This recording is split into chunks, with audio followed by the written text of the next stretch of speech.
Measure what matters. When you see your child take a step towards what you want, it's much easier to reinforce because we are building a system to help optimize your child. All of these steps lead to empowerment. I can actually change something about myself and my interaction with my child. These are not tests. These are not quizzes. These are experiments.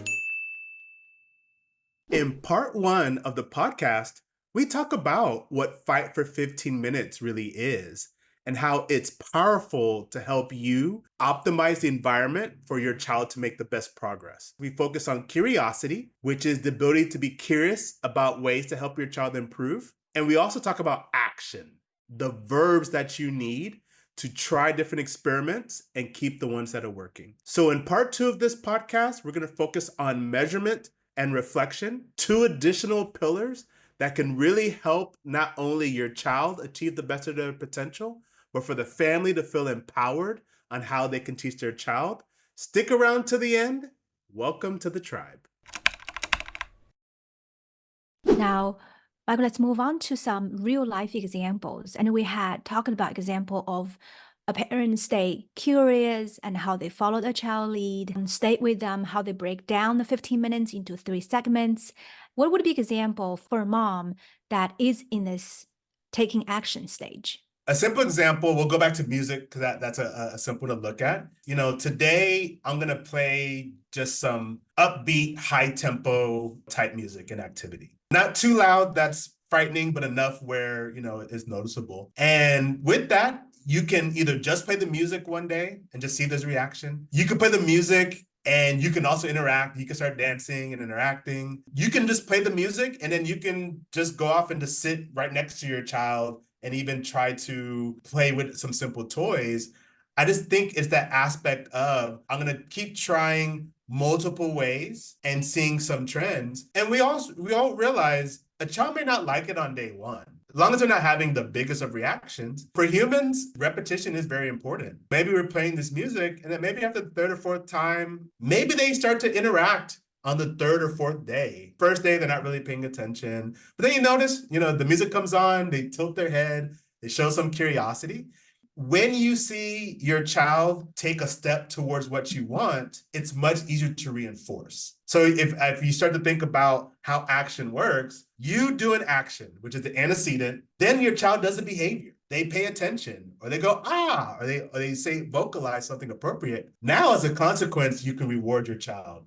Yes, this is the music. And you can give the commentary. Or, yay, let's dance, because your kid starts to move a little bit. So because you're curious, you notice your child paying attention in a positive manner, it's so much easier to reinforce. And those are the breadcrumbs. That is you giving energy to your child at the right moment, so your child knows to do more of that action. I think is a really good example of doing that in a 15-minute time frame. I agree that every positive interaction is reinforcing itself. And I think that's where we run into a lot of issues. A lot of interactions are non-reinforcing for either the child or the mom or dad. That creates demotivation in trying new things. It's not necessarily chicken or egg, but we already know that a lot of kids, because of sensory issues, already have a lot of rigidity. But I would also argue, because there are blow-ups or there's unpredictability if my child's going to like it or not, I think parents really stop experimenting and trying new things. Yeah. So they may start with the chicken,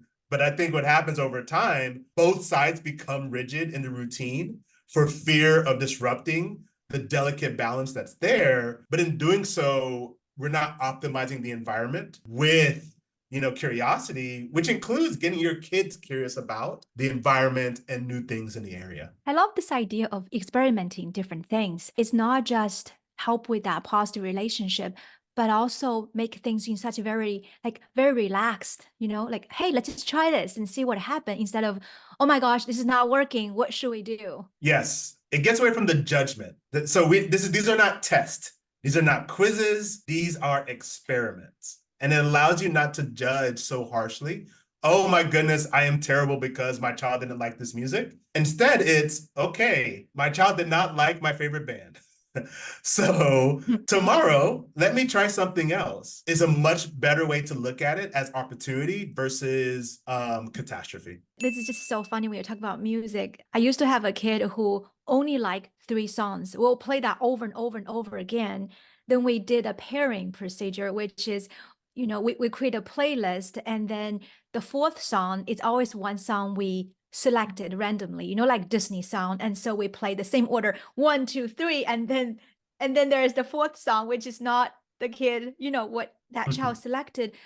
But then there one day, hey, guess what? We goes beyond the 3 songs, and we start to like the fourth song because we can look at the child reaction. Oh, this is a Lion King. Actually, he let us play and he enjoyed it. And gradually we are increasing his repertoire of the music he likes. That's a really good example of that trying new things and how it builds toleration. Every young child has to tolerate new things in the environment. A child can't eat chicken nuggets till they're 80, or at least not healthy, in a healthy way. So I really like that. There are tools there that parents can try and just continue trying and finding the things that are working. We talk about curiosity, we talk about taking action, we talk about some examples of each.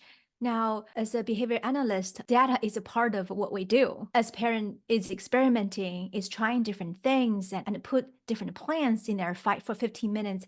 How should they go about taking data and measuring? What does that even look like? Segment 3 is measure what matters. You do not have to. Now, you don't have to be a data analyst. You don't need a 4-page forecast with all these crazy charts. But without measuring, it's really hard to know if you're on the right track. And so we'll see this a lot. We'll see parents that will do all these interventions at the same time. Starting speech services, they're trying a new supplement, they're trying a new medicine, they're trying a new sleep routine. How do we know which one's actually helping to make progress? We encourage, when you're doing these 5 for 15 minutes, just take the simplest of data. So we talked about music. We'll use that as the stable example for this conversation. All you want to maybe chart is how often did your child dance to the music or make positive movements towards the music. And then you can kind of just gauge that. Oh my goodness, I played this song and all of a sudden I saw my child, raise their hands more and get up and stand up. So that's one way to do it. And even to take a step back, when you first start this, the first thing you should measure is your own behavior. Maybe that's where we get stuck, is we're always trying to get these kids to do all these things. Maybe if we just measure what we're trying to accomplish. So the first thing to kind of measure is, how often did I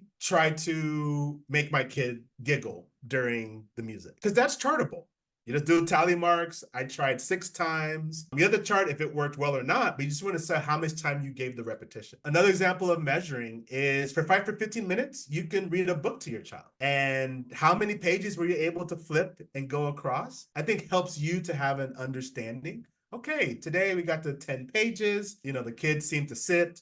We got to work through it. And now you just have something simple that you can have. That's why it's important, to measure. Always remember, data is your friend. Just because you measure it, going again, you're not judging, you're not criticizing yourself. It's just a number. And that number gives you insight and perspective. So today we read 5 pages and then my kid got squirrely and decided to get up. But let's say I do it 4 days in a row and now I'm at 20 pages. Where my kid gets squirrely and gets up, that actually gives you a chance to give yourself dopamine. You're like, wow, in these 4 days, we've grown 4 times the amount of pages that we had before. Measuring helps you to gain your confidence because you can actually see yourself going down the yellow brick road. A lot of times, especially in therapy, we're looking for these small changes of improvement that we're trying to reinforce. And I think for a lot of times for families, we're looking for all these big jumps from 0 to my child is talking, or from having a tantrum for 30 minutes to a tantrum to 2. But behavior doesn't work that way. Behavior goes from a 30-minute tantrum to a 28-minute tantrum to a 27-minute and 45-second tantrum. Because you can see the trend line going in the right direction, that helps you to know that you're on the right path. That's why it's so important to measure. And so keep it simple. Have something that's easy to define so that, I call it the high school test. Is it so simple of what you're trying to measure that a high schooler can understand it and can chart it? But I think that is that third crucial step to really understand how powerful it is just to take just a little bit of data. And goes from a child who does not even touch the book to a child just turn that one page. That's just a moment to celebrate. Yeah, in some cases, you're trying to get one thing accomplished. Getting my child just to sit and look at the green bean can be success for that day.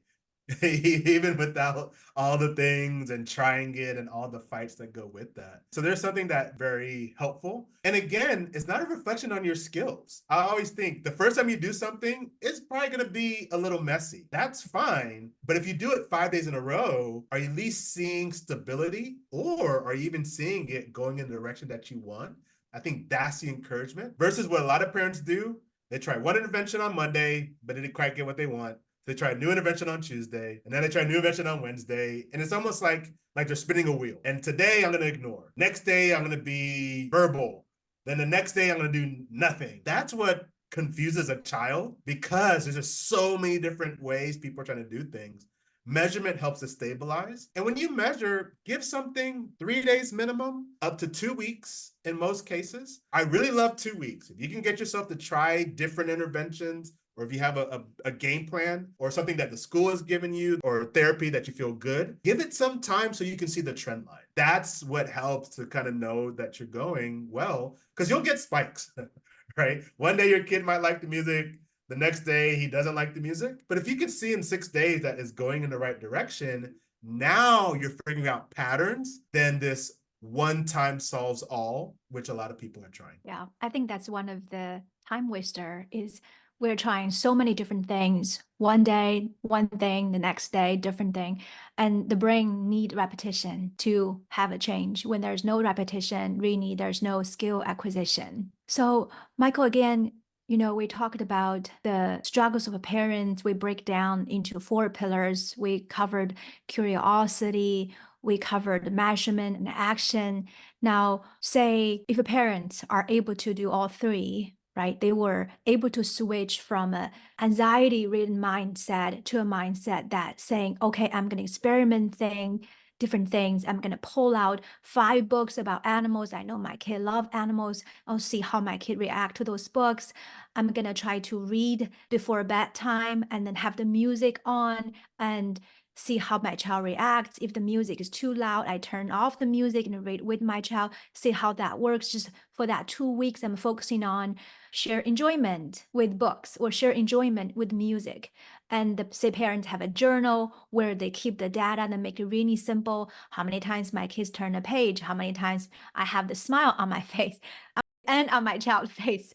And then for the last segment, reflection, which is the last pillar of 5 for 15 minutes, what does that segment look like? Reflection closes the loop on your evolution and growth. And so reflection is really having that chance to think clearly again. So how curiosity, you start with this hypothesis. Reflection helps you to say, I've been working on this for a week. What is going well? What did I learn? And then what small adjustments would I like to make for next week? It's just a beautiful way to create a positive feedback loop. So we all know the negative feedback loop. I feel like I'm failing my child. I see my child not making progress. I reflect negatively that it's all my fault, or I can't think done. And so I'm demotivated, so I don't sleep well. And then the process repeats itself. And so we all know that negative feedback loop. What we've created is a positive momentum feedback loop. So by reflecting, it's not judging, oh my goodness, this is what didn't go well. The first question you should ask yourself with reflection is, what went well this week? Or if you do it daily, what went well today? Because we are building a system to help optimize your child. And systems are built data point by data point, reflection by reflection. Because then we understand today he actually tried something new. Now he only took 2 bites, but I noticed that when I was very calm and played music in the background, he didn't act up as much. Now you put that in your curiosity for next week and you restart the experiment, but you have a puzzle piece or a building block put in instead of always starting from scratch. So reflection is putting building blocks in your system and cementing them versus always starting, from square one. And so I think that's an important aspect. And it is an observation, objective reflection. It's not critiquing you. It's not critiquing all the past. It's really finding what is working in the system. And yes, there are things to work on, but just choose one extra thing to work on. So I saw these 3 things go very well, but I did notice that when I brought books out, he really didn't like this book. Okay, what's the one thing you would do different in that scenario? I think it's healthy. I think a lot of people have it flipped. We worry about the 8 things that went wrong, and we don't even think about what went right. And so we don't really know where to go next. And then again, we're back in the negative feedback loop. So you are able to reflect, but the most you can extract to improve is one thing, or if it's a deep reflection, 2 at the most. That creates a positive where you're excited about what you get to experiment next week versus feeling dread on what will happen next week. You have worked with thousands of parents over the past 20 years. Is there any parent come to your mind when you're thinking about someone who is very reflective on the process of Fight for 15 minutes? Yes. So a lot of times I'll say a couple different types of parents, but I think it's the parent that, they come in and there is lots of confusion. There's so much information out there on what works. This therapy is great. This therapy is terrible. This school is great. This school is terrible. At first, I could just feel the confusion with the parent. And what I start to see is whether it's the therapy or the school or the parent themselves, they start to build some sort of game plan. Today, I'm going to make sure my child gets into a therapy program or school. I think is a good start. Or this week, we're going to focus on a biological pillar. This week, let's just see how much we can improve sleeping. This week, let's improve our morning routine. And what I see in that parent is they're being proactive about the things that they want to change versus just accepting and surviving the day. So that's where I start to see the change when the parent starts to reflect. It starts to create a higher chance of them being more proactive. And that really ties into what parent empowerment coaching is. All of these steps lead to empowerment. I can actually change something about myself and my interaction with my child. And so that's why the reflection is kind of the key that ties it all together, because you actually kind of know what is working. And so when I can see that parent go, I taught my child something yesterday. And, so what we like to do when I used to have my company, we'd give parents a couple of small goals, usually teaching an imitation or teaching them how to motivate their child. And I love it when they came back, even a week or 2 later, you can see the smile on mom's face. I knew that they tried something and it worked, or they saw some progress. And once we could get a parent to see some level of progress that they did for their child, they were hooked. And then they started to experiment more. And so all of a sudden the parents coming to us with, hey, I tried this experiment, try this with your staff. That didn't guarantee that the kid was going to make the greatest progress. But to me, that was one of the first signs where I knew that the parent felt empowered. And through that empowerment, those children did tend to make a lot of progress because they were consistent in trying new things. They were reflecting and they were showing control over the situation versus feeling helpless in it. I think you point out the one of the most important elements, which is the consistency, doing things over and over again. With that consistency, you're just building a system. And so that's what we're doing essentially so we like when we coach parents, individual group coaching, we have modules, but we really want parents to build a 30-day plan to really just understand what's happening. And that gives them a chance to reflect. So even as they make these small bits of data, every 30 days, just really look at how things are going, really assess what things are taking place. And now what you're doing is building a system. And ultimately, what we are doing at Parent Empowerment Coaching is helping parents build their own system to optimize themselves, optimize their child, and optimize their environment. Beautiful.